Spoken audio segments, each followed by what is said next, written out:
Olá, pessoal, tudo bem? Como vocês estão? Nossa, até travei a língua, né? Vocês estão. Confesso que eu estou um pouquinho cansado, mas estou aqui, né? Esperando vocês. Ausências de participação. Eu sei, né, gente? Tá um momento bem puxado para vocês, né? Para vocês que estão terminando aí o curso de vocês, né? Eu sei que temos TCC para fazer. Eu sei que vocês, alguns estão fazendo os últimos estágios, fazendo algumas disciplinas a mais porque deixou lá para trás, e ainda tem esse negócio desse diabo desse Enadio, né? Mas é isso, vida que segue, né? Todo estudante precisa passar por isso, em um determinado momento da vida de sua formação. Só que, porém, todavia, vocês, nós, né, licenciados, estamos aí no processo distinto, né? Não, se bem que vocês não, que vocês iam fazer ENAD de todo jeito. Vocês que estão aqui nessa turma aqui agora, vocês iriam fazer, como eu já disse lá nas outras aulas, da mesma forma. A grande questão é que, a partir deste ano, todos os anos, os futuros licenciados terão que fazer a prova, o exame, né, na verdade, o exame do ENAD. Então quando nós tratamos dessas perspectivas avaliativas, né, dentro do arcabouço do Sistema Nacional da Avaliação da Educação Superior, os sinais, né, nós temos aí 10.861, se não me engano, a lei de sinais. Não tenho certeza, tá, gente? Bem que eu estudei isso no mestrado, mas não decorei a lei, não. Sou péssimo com número, com dados. Nós temos aí a questão do ENAD, que é um dos indicadores para poder aferir a qualidade da educação superior, né? E quando nós falamos de indicadores, é um dos, né, indicadores. Então, nós, dentro do Sistema Nacional, existem insumos que são avaliados, né, a partir dos extratos desses indicadores, e o ENAD é um deles. Eles querem saber como que os alunos estão saindo, por exemplo, né, da instituição. E dentro dessa perspectiva, nós temos aí a nossa questão, né, da avaliação da qualidade da educação, e não à toa que o CEUB aí tem tirado nota máxima, é o melhor centro universitário do Centro-Oeste, né? Falo isso já, até porque o CEUB é uma das instituições mais antigas do Distrito Federal, e tem um renome, né? Eu carrego o peso do CEUB, galera. Para vocês terem ideia, eu carrego o peso do CEUB na minha vida, né? Quando eu falo que que eu sou licenciado em História pelo CEUB, lá no início dos anos 2000, formei em 2004, até hoje, eu carrego um peso, né? Quando nós falamos dessa qualidade da educação superior, a qualidade de um peso de uma nota 5 dentro de uma instituição, eu posso dizer com grande, né, alegria e com grande entusiasmo que eu estudei em uma das melhores instituições do Brasil, né? Então, quando nós estamos falando do ENAD, nós estamos falando disso, né? Tanto e na minha parte já existiam as avaliações, só que chamava Provão, era o Provão, né? Peguei a transição do Provão para o ENAD. Na minha época eu não fui contemplado, porque na época era sorteio para fazer a prova, não era censitário como é hoje, e nós tínhamos aí dentro dessa logística alguns alunos que começaram a fazer essa prova, não eram todos na totalidade. E mesmo assim não era todo ano que se fazia essa prova. Hoje, né, também continua para alguns cursos o ENAD sendo aplicado trienalmente, né, a cada 3 anos, para determinado grupo e eixos, né, de formação dos estudantes, né, do curso de cada estudante. Então, esse ano, todos os cursos de licenciatura das mais diversas áreas irão fazer o exame do ENAD.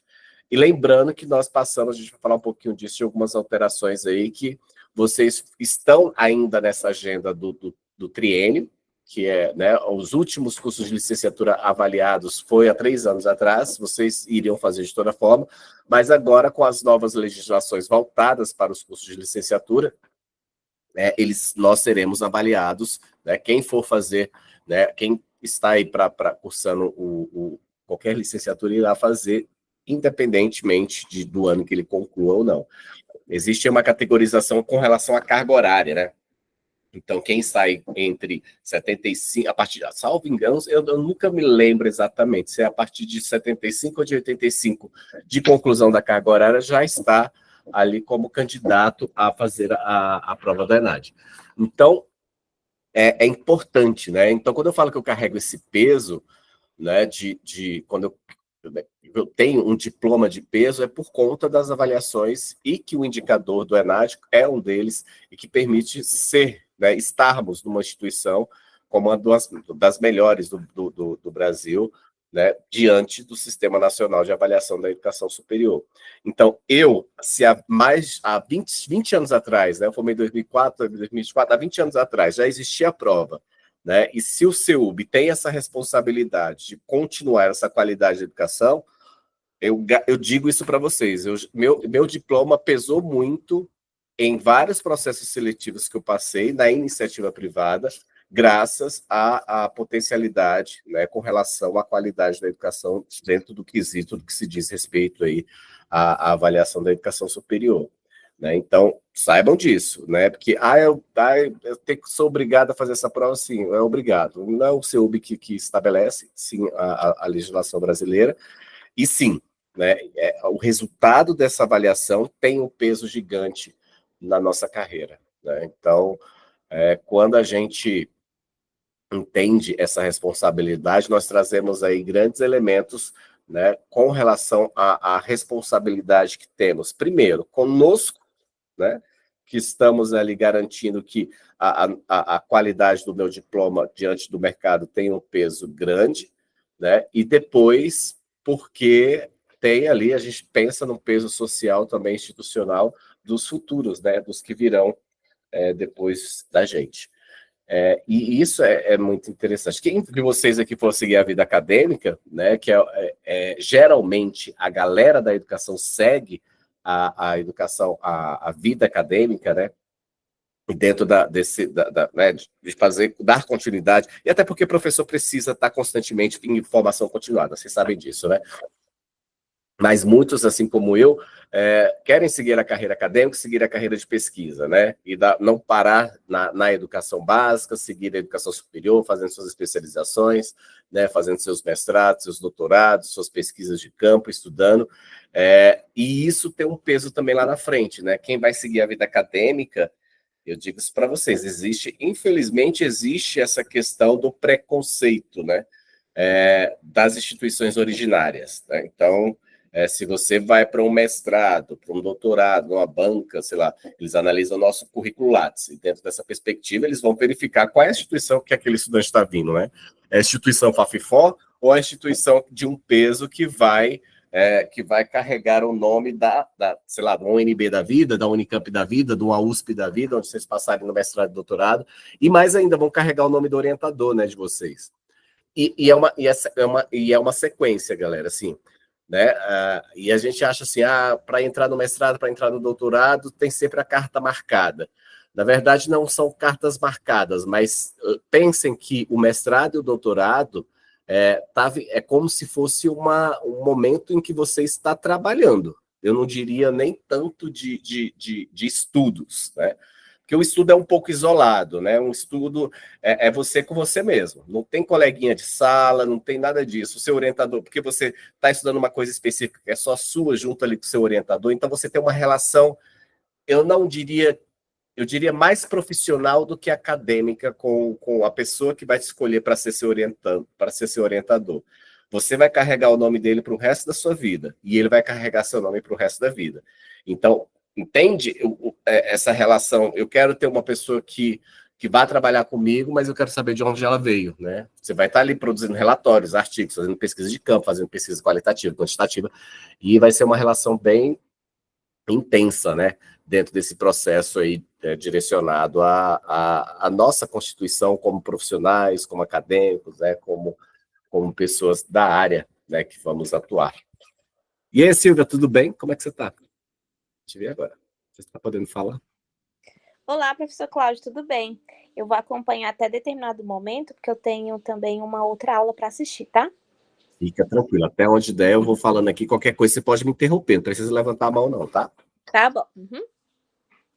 E aí, galera, o que nós temos aqui, né? Esse momento que nós preparamos para vocês vai muito ao encontro de uma das grandes, né, questões que foram colocadas, que foram postas, né, agora na nova resolução para os cursos de licenciatura, principalmente nas licenciaturas da modalidade AD, tiveram algumas reformulações, mas isso vale para todas as licenciaturas. Mas, antes disso, é importante a gente recapitular aqui um pouquinho, né, como que é a nossa organização atual da educação, né, porque existe uma disciplina, né, a organização da educação brasileira, que vocês tiveram aí na formação de vocês, que trata ali lá desde, né, dos primórdios, período colonial, tal, né, jesuítas, e que vieram depois, né, Getúlio,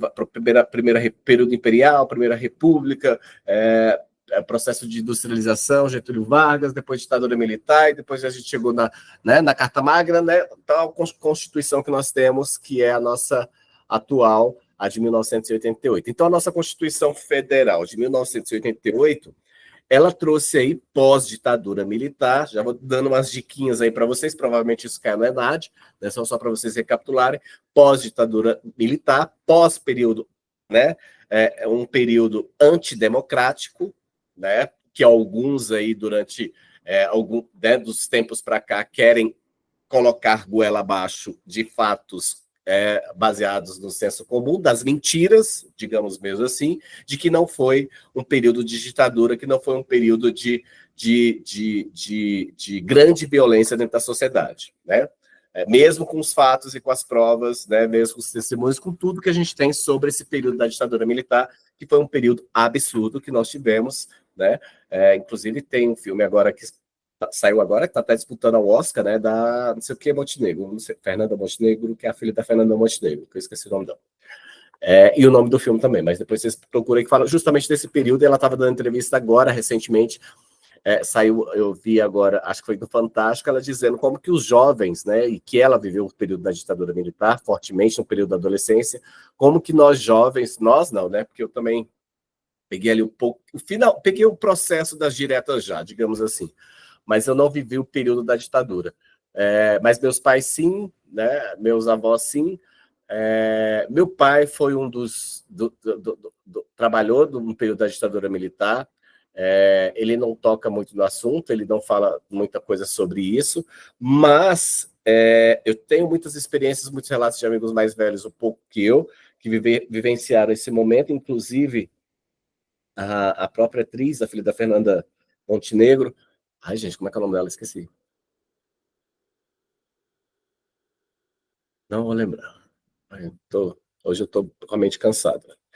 E que traz justamente essa perspectiva, né? Que os jovens hoje não sabem o que foi viver na ditadura militar, não sabem o que é você não ter liberdade com tanta liberdade que se tem hoje, né?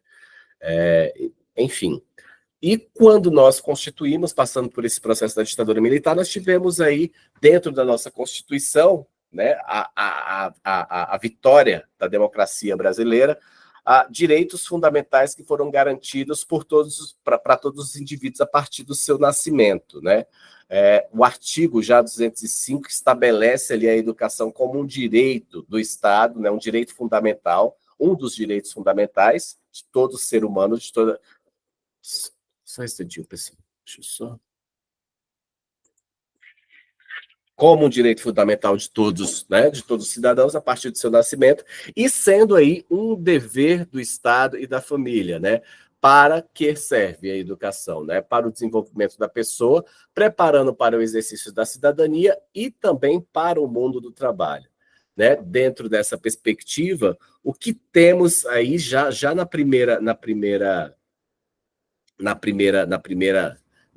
na primeira fundamentação teórica relacionada à educação, a gente já tem a questão da organização, a questão de quem é o direito, né, que é o de todo cidadão, e de quem é o dever, né, do Estado e da família dentro dessa perspectiva. Então, é o duplo dever que se estabelece a partir de uma organização democrática, quando se fala da família, quando estamos tratando de uma educação a partir do nascimento, do surgimento de um ser humano, daqueles indefesos, que é de educar os seus filhos, né, de colocá-los aí dentro dos estabelecimentos de ensino para que se constituam pessoas com o pleno exercício da cidadania e estando aí qualificado para o mundo do trabalho. Já no artigo 206, ele traz os princípios, né, da educação, dando aí como qualidade, né, que fundamenta aí essa questão da obrigatoriedade da formação prática dos profissionais da área da educação. E aí a gente vai vivendo aí dentro, né, a questão da Constituição Federal, algumas emendas parlamentares as emendas constitucionais que vão se estabelecendo aí dentro dessa estrutura e que vai dizer que caberá ao Estado organizar a educação brasileira, e é quando a gente tem aí, né, 88, 6 anos posterior, né, 88, 89, 90, 91, 92, 93, 94, 95, 96. 8 anos após, a gente tem aí a nossa LDB institucionalizada, que eu brinco que é a nossa Bíblia, né, a Lei de Diretrizes e Bases da Educação, a 9394, que todo profissional da educação precisa conhecê-la de cabo a rabo. Esta é uma segunda LDB que nós temos. Tivemos uma antes da ditadura militar, salvo engano, de 1951 ou de 61, né? E depois nós tivemos uma reformulação da primeira LDB, quando nós modificamos algumas nomenclaturas relacionadas à oferta da educação e também as diretrizes dessas ofertas, porque na primeira LDB ainda era prevista os exames de admissão. Se vocês perguntarem isso para os avós de vocês vão saber o que é isso. Nem todos tinham acesso, não existia o direito à educação básica para todos. Tinha a educação básica para todos, mas desde que você passasse por um processo de admissão, por exemplo, da educação infantil dos anos iniciais, que não chamava desse nome, era o primeiro científico, o segundo científico, né? E depois teve uma reformulação que começou a chamar primeiro e segundo graus, e agora na nova LDB nós tivemos aí o ensino fundamental e o ensino médio, né? Sendo aí o ensino fundamental classificado ensino fundamental 1, ensino fundamental 2 e o ensino médio. Também dentro do ensino fundamental 1, conhecido como educação infantil, anos iniciais, e fundamental 2, anos finais, e o ensino médio, né? E dentro da primeira até a terceira série do ensino médio. E aí a gente tem dentro dessa estrutura uma obrigatoriedade do Estado de organizar essa educação. E cria-se, então, a segunda LDB, a Lei 9394, que vai organizar e dizer de quem são as atribuições da oferta da educação básica, né? Creio que vocês já estão, né, mais do que apropriados sobre isso, para tratar sobre essa questão, de que, por exemplo, a educação infantil é de responsabilidade dos municípios, a educação do ensino fundamental é de responsabilidade dos estados, né, e da educação do ensino médio também, né, dessa oferta dos grandes estados. A grande diferenciação, que no caso aqui de Brasília, né, por ser a capital federal, nós temos essa tripla, né, essa dupla, na verdade, dupla responsabilidade, por sermos um ente diferenciado dos demais. Nós não temos prefeituras, né? E ainda bem nós só temos, eu não sei se isso é bom ou se é ruim, sabe, gente? Eu fico me perguntando. E a gente só tem eleição a cada 4 anos, enquanto os outros estados, né, municípios têm a cada 2 anos, né? Prefeitos e vereadores, né, e depois as grandes eleições, presidente, senado, enfim, deputados federais. A grande questão é que aqui em Brasília, por ser de 4 anos, acho que a gente vai esquecendo, né, acaba esquecendo de quem nós votamos, né, das promessas de campanha que foram nos dadas, e aí a gente vai esquecendo as pessoas, né, a gente vai esquecendo os fatos, e o brasileiro já esquece fatos. Em Brasília, então, a gente é muito fácil de esquecer determinadas ações políticas, né. Bom, e aí a LDB traz aí para a gente, né, os principais, com relação à formação dos profissionais da educação para o exercício da prática docente. No nosso caso, né, no nosso caso, aí eu já vesti no meu chapéu aqui de pedagogo, anterior a 9394, os cursos de formação para o atendimento da educação infantil e dos anos iniciais eram feitos por pedagogos, né, para aqueles que já tinham curso de graduação, né, mas era permitido também em nível médio, para aqueles que concluíram o seu curso na base da oferta dos cursos técnicos, né? E, no caso, né, nós tínhamos o técnico e normal, né, o magistério, o ensino médio. E muitos profissionais que atuavam e que ainda atuam, nós temos alguns profissionais aqui no Distrito Federal, nós ainda temos alguns profissionais que não aposentaram ainda, mas que não fizeram cursos de nível superior, né? Se bem que eu acho que são muito poucas as pessoas ainda que estão atuando aqui no Distrito Federal, especificamente, que não realizaram a conclusão do seu curso superior para atuar na educação infantil e nos anos iniciais.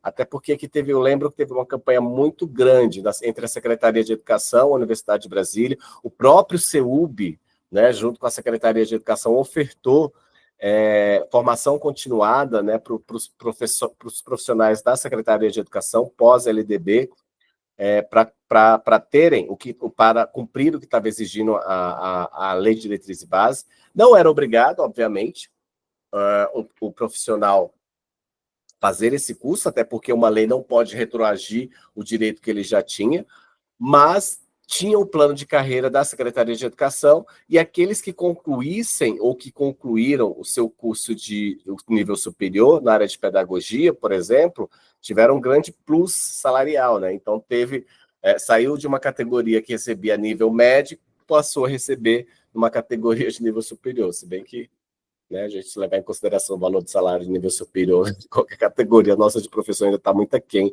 de muitos cargos aí com o nível superior. Né? Então, quando a gente pensa dentro dessa perspectiva da LDB, a gente tem que trazer em voga, né, quando a gente estiver fazendo o exame nacional ali, no dia, pensar que a educação profissional passou por essa transformação a partir da 9394, com a exigência de cursos superiores na área de formação, especificamente tratando-se aí de formação de professores dos anos iniciais, né? E a gente tem aí, dentro também da LDB, a exigência, né, a partir do artigo 65, a prática de ensino, né, que é o estágio obrigatório dentro das instituições básicas para a formação dos profissionais da área da educação. Então, a partir da LDB, começou a exigir, né, cursos de licenciatura e práticas pedagógicas dentro desses cursos, com a carga horária, né, que variou ao longo, né, dos anos aí, desde dessa LDB, da atual LDB até os dias de hoje. Tivemos tivemos as 3 diretrizes que reformularam a questão, por exemplo, da carga horária relacionada à prática docente, né, que são os estágios obrigatórios, né? Hoje nós estamos aí com uma obrigatoriedade de 400 horas, né? Daqui a pouco a gente vai ver essa questão da carga horária, mas que ela se torna obrigatória para a conclusão do curso de licenciatura, tanto para pedagogia, como para história, como para letras e demais cursos de licenciatura.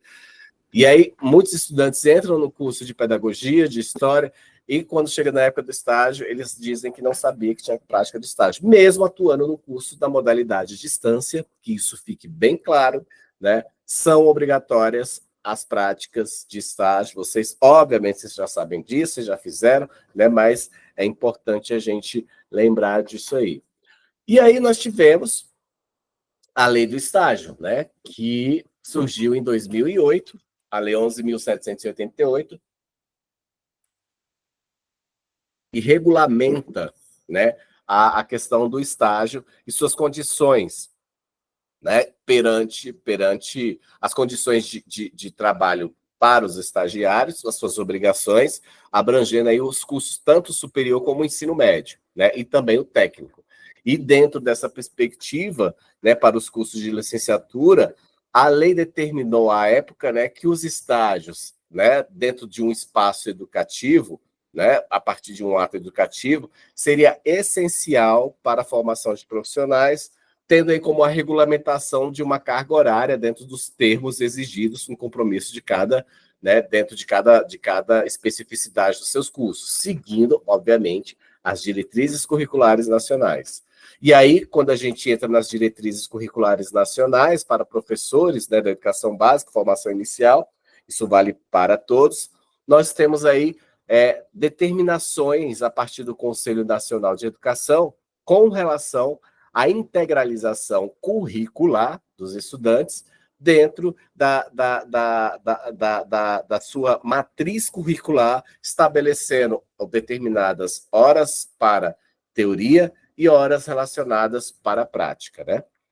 Até a gente chegar agora no ano de 2024, com a resolução do Conselho Nacional de Educação, que foi publicada, né, recentemente, agora dia 3 de junho, e essa resolução veio estabelecer para a gente as novas diretrizes curriculares para a formação em nível superior de profissionais, o magistério da educação escolar básica, né?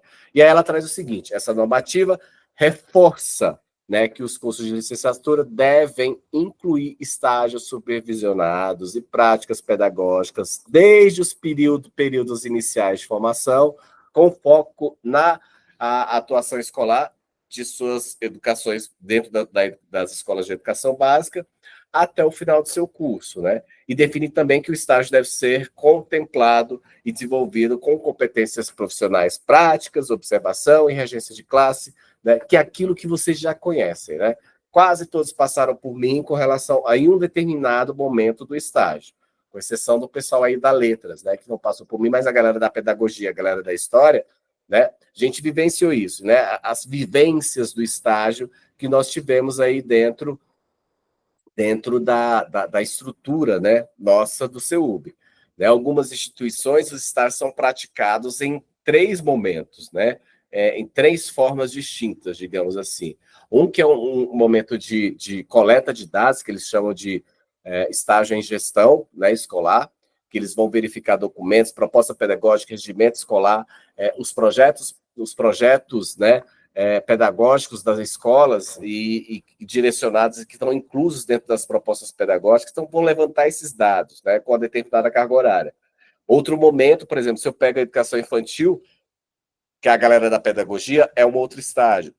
Um outro momento, nos anos iniciais, outro estágio.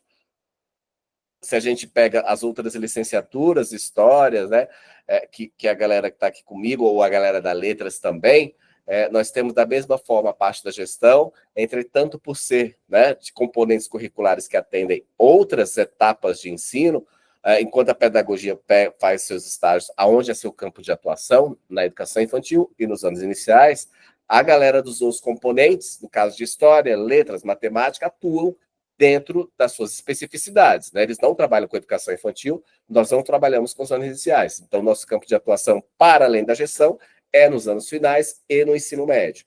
Lembrando aí que também, todos vocês, né? Seja pedagogia, seja história, seja geografia, seja matemática, enfim, não importa o curso. Também temos a modalidade da educação de jovens e adultos, que em um determinado momento nós atuamos, né? A galera da pedagogia tem um pouco mais de restrição, né? Porque só podem atuar a partir do momento que estão ali, né, atuando com os anos iniciais, que é o que para ali o primeiro segmento da educação de jovens e adultos. Então, pelo menos, o último estágio, o terceiro estágio ali, né, pode ser realizado com a educação de jovens e adultos. Né? Já a galera dos outros componentes curriculares, né, eles podem fazer o estágio a todo tempo com a educação de jovens e adultos. Os anos iniciais equivalem ao segundo segmento, é o campo de atuação da galera dos componentes das licenciaturas específicas, né? O outro estágio do ensino médio, terceiro segmento, também a galera da EJA atua, não, a galera das específicas também podem atuar nesse mote, né, da educação. E a grande diferença aqui que nós temos, no caso do CEUB, é que nós temos um quarto, e que isso está sendo exigido também pelo Ministério da Educação, que é um quarto estágio, o CEUB já está à frente disso, que é em outros espaços não escolares, né? E que a gente tem essa perspectiva de que os licenciados só podem atuar em sala de aula, né? Que os licenciados só podem atuar, né, no chão da escola. Né? E não é bem isso. Se a gente pega, por exemplo, o caso do pedagogo, né, toda vez que eu pergunto para alguém, por que você escolheu pedagogia? Por que você está fazendo pedagogia? Eu escolhi pedagogia porque eu gosto de criança. Eu gosto de pedagogia porque eu acho bonitinho trabalhar com os pequenos. Eu gosto de pedagogia porque minha mãe sempre foi professora. Eu queria, né? E quando percebem que a pedagogia pode atuar em outros espaços, por exemplo, na área de recursos humanos, né, treinamento, seleção, capacitação corporativa, quando podem trabalhar em clínicas de atendimento de psicomotricidade, de psicopedagogia, né, que tem esses atendimentos clínicos especializados, que podem trabalhar em hospitais, que podem trabalhar, né, em brinquedoteca, né, abre-se várias possibilidades, né? Abrem-se várias empresas, galera. Quando vocês vão procurar em cursos, não procurem só escolas, vocês vão muitas vagas aparecem, né, para trabalhar. Agora, eu tenho recebido muito pedido de indicação de gente para trabalhar, por exemplo, nessas empresas que trabalham com tecnologias educacionais, né, que precisam de pedagogos para analisar, por exemplo, propostas de cursos que estão sendo elaborados pela equipe de TI.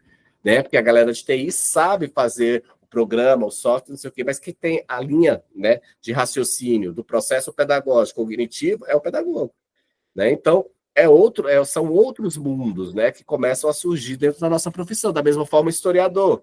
Né? O historiador não só atua, né, em salas de aula, ele pode trabalhar em museu, ele pode trabalhar no terceiro setor, ele pode trabalhar com pesquisa, ele pode trabalhar em gabinete de deputado, ele pode trabalhar em N lugares, né, em bibliotecas. O pessoal da letras, né, editoras de livros, trabalhar com revisão, trabalhar com pesquisa, da mesma forma, né, editoração, enfim, existem outros percursos, né, e a gente fica limitado nesse espaço de aula. Então, também a gente traz aí essa grande diferenciação dentro dos estágios desse campo de atuação, né. E aí, quando a gente pensa nessa perspectiva de agregar conhecimentos, habilidades e competências, vem, então, a BNCC, né, a integração da BNCC da formação docente. Quando a gente pensa essa perspectiva da BNCC, né, ela traz aí a grande questão dessa orientação inicial, essa orientação direcionada aí para a formação de professores, né, que traz aí dois elementos que até então era pouco se falado dentro da aferição da qualidade da educação. Todos os documentos, todos os processos, né, da avaliação em larga escala, seja da educação básica, SAEB, seja da educação superior, SINAIS, vai trazer aí a questão das avaliações para verificar a qualidade. Igual vocês vão fazer o ENAD, né? Mas o que está sendo avaliado, né? A gente não tinha parâmetros, né? Principalmente quando nós estávamos falando do SAEB. A criança ela sabe verificar, ela é alfabetizada, letrada, né? Ela é alfabetizada numérica, mas e aí? O que a gente está aferindo, né? A gente precisa ter um norte, né? Quais são os insumos? Quais são as proficiências que serão analisadas, né?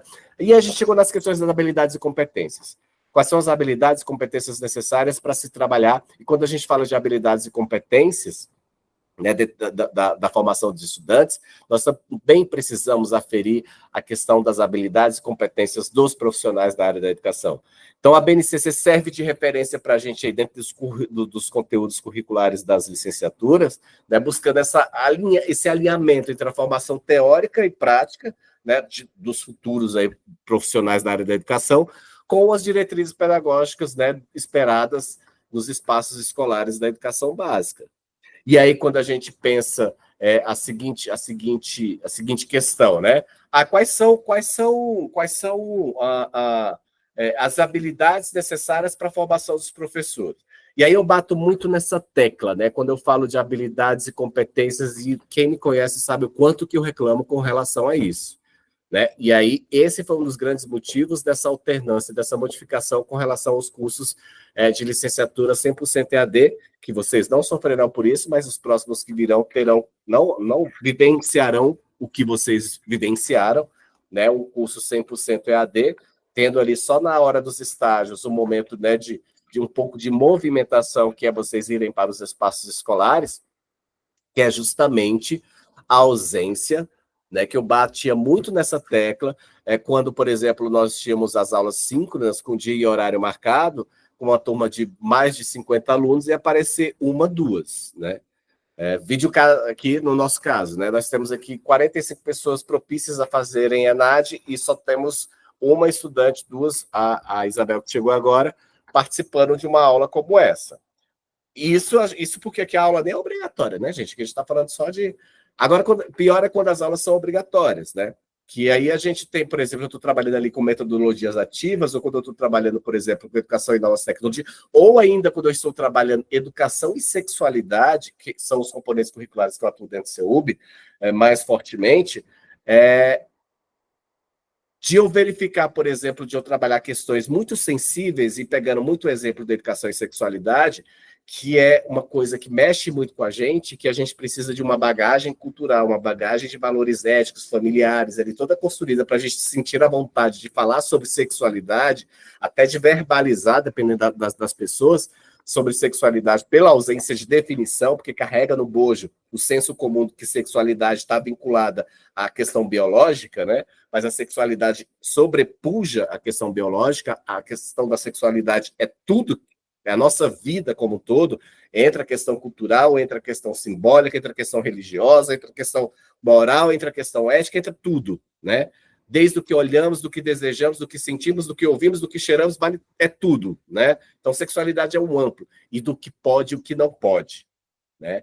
Do que é permitido e o que não é permitido, do que é sentimento e do que é abuso, né? Então, são várias coisas. E aí, se eu estou no meio de uma aula dessa, né? E discutindo essas questões, papapá, e uma aluna não concorda, tal, e leva isso, né?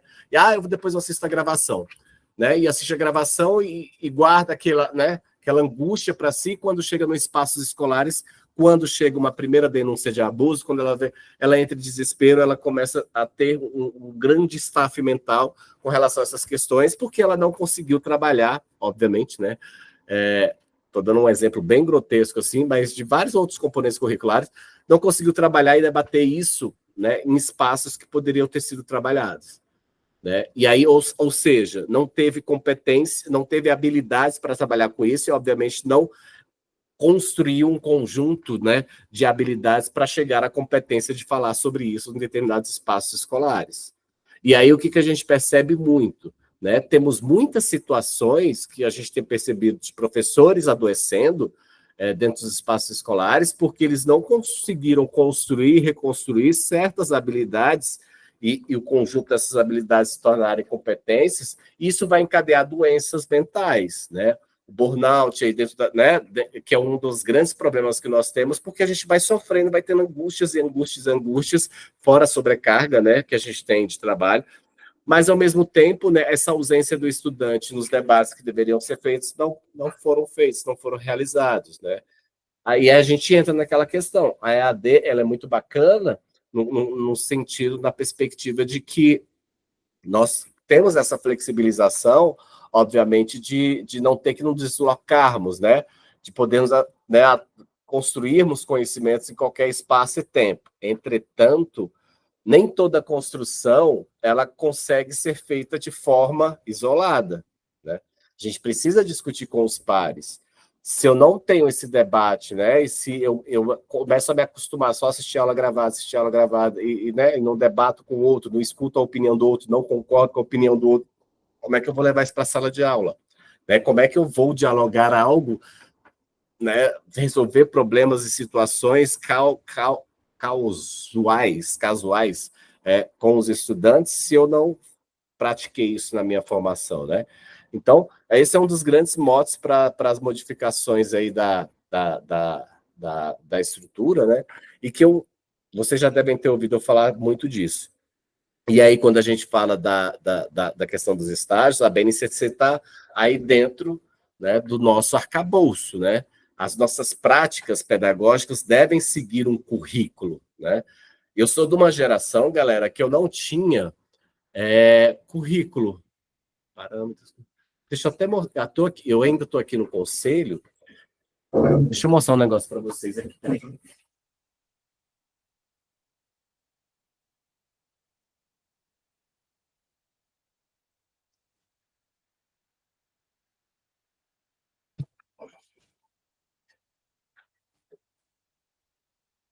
Nós não tínhamos, gente, um currículo. Até o pessoal do ensino médio ainda está nessa questão, né, de implantação agora, que demorou muito, porque essa infantil já está há um bom tempo. Mas antes, nós só tínhamos isso aqui, ó. Talvez vocês vão lembrar dessa caixinha mais antiga um pouquinho. Vocês lembram dos parâmetros curriculares nacionais? Isabel tem cara de que lembra.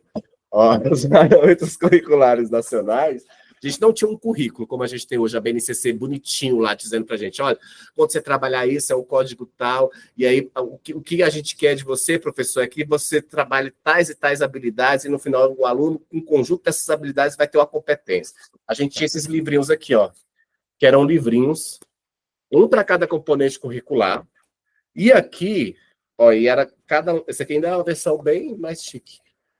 A outra era pior que essa. Esse aqui é de que ano? É da época de Fernando Henrique Cardoso ainda, ó. Fernando... Não tinha uma. Dá para ver? Não sei se dá para ver. Esse aqui é 99.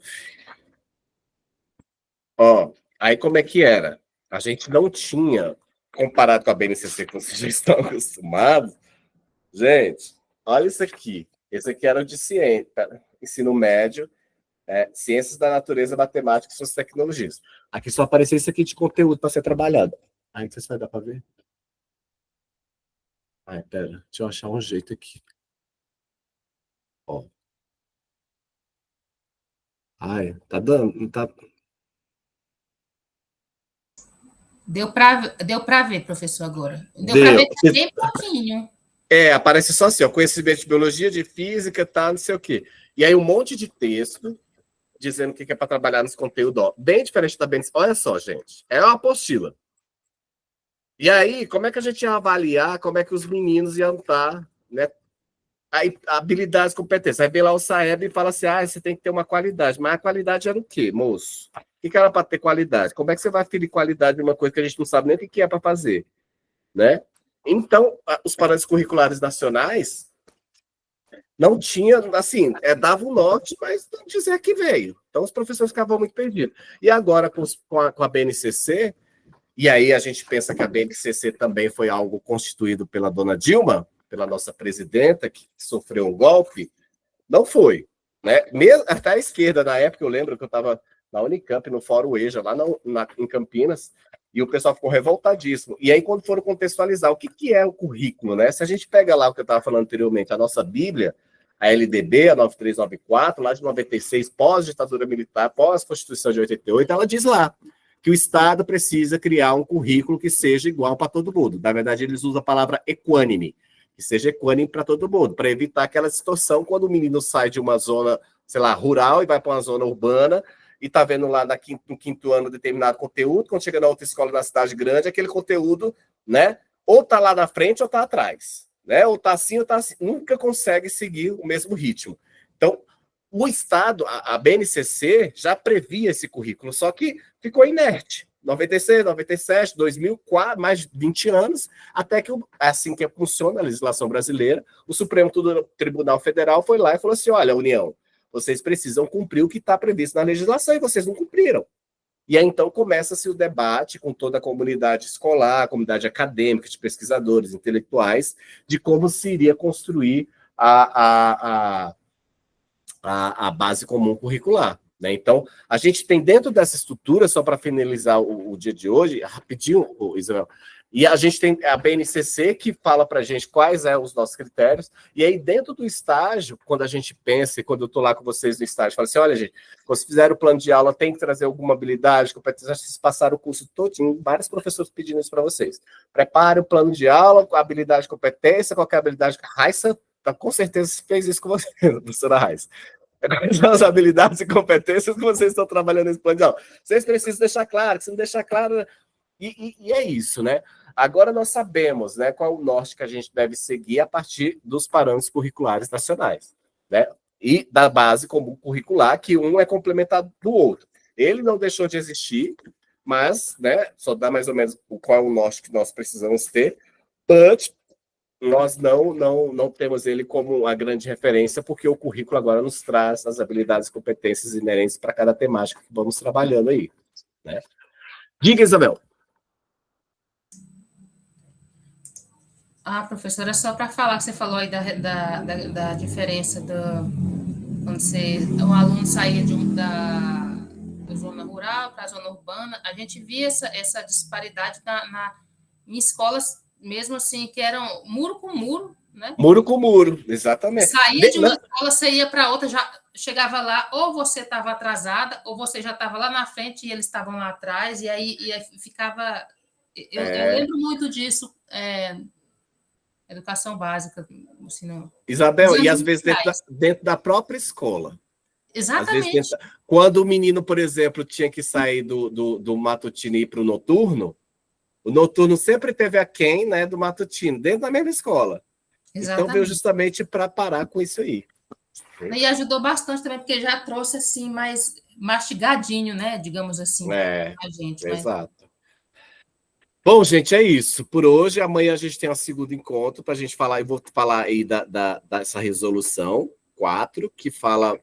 Não, mas quase tudo que eu já falei para vocês, mas vamos falar também muito da questão do plano de aula, tá? E trazer aí algumas prerrogativas relacionadas aos fundamentos do estágio, dentro da nossa Constituição, que a gente não precisa aprofundar muito sobre isso aqui, porque é a nossa estrutura de estágio, não a estrutura que vai ser cobrada no ENAD, mas é só para a gente dar uma reformulada, mas a gente vai trabalhar muito amanhã com o plano de aula, que com certeza vai cair no ENAD, alguma coisa sobre o plano de aula, viu? E a gente vai falar também sobre não sei se o Murilo já falou com vocês, não sei se tem alguém fazendo estágio aqui ainda, se tiver, mas tá, Isabel? E aí tá tendo algumas modificações, né, Isabel? Professor, tem que preencher um relatório e tal. Só que eu, na verdade, quando saiu a lista do ENAD, aí o Murilo me colocou na sala e tal, só que eu ainda não fiz pesquisa 1, não fiz pesquisa 2, e eu ainda estou no segundo estágio. Então, eu estou acessando a sala, os materiais e tal, assim, para preparação para concurso mesmo, porque eu ainda não me enquadrei para fazer o ENAD nessa edição, na próxima. Mas ele corrigiu isso certinho, porque se você tiver... Porque o ENAD é assim, quem já tiver concluído, acho que 75% da carga horária. Todo mundo que já concluiu 75%, aí, obrigatoriamente, o Murilo deve ter escrito, a secretaria escreve. Tu confere isso com ele, porque se tu perdeu o ENAD, Isabel, tu não cola grau. Não, é sério. Tu só vai colar grau no final do ano que vem, depois que fizer a prova lá, na mesma época de agora, novembro do ano que vem. Mas eu conferi, professor, eu sou super sistemática, super cuidadosa com essas coisas. Morro de medo de perder prazo, depois não ter mais jeito de corrigir, de consertar. Aí ele mesmo conferiu, aí me tirou da sala. Agora, há poucos dias, aí eu perguntei para ele se eu poderia ter acesso, porque o material é muito bom, as aulas são muito boas, né? Nossos professores, não é porque está na sua frente, né? Mas eu sempre falo assim, nossos professores são muito bem preparados, então, assim, mesmo a gente quem não vai fazer NAD, mas serve para concurso, serve para várias áreas. Bom, agora mesmo, eu estou justamente no estágio anos iniciais, né? Então, está dando justamente aquilo que eu estou pegando agora, que eu estou precisando. Então, aí eu pedi acesso, ele me deu, estou aqui. Bacana. Mas eu conferi com ele, porque eu só termino o ano que vem, mas não é até julho, é até dezembro. Então ótimo. Então você vai fazer o ENAD ano que vem. É bom que ano que vem a gente vai fazer outro material. Vai ser bem bacana. Ótimo. Vamos só construindo os aprendizados. Quanto mais, então melhor. Tá bom, gente. Deixa eu ir lá nessa que eu tenho que dar uma aula agora 8h30, viu? Tá bom. Obrigada, professor. Beijo, gente. Tchau. Até amanhã, hein? Até amanhã. Tchau. Tchau.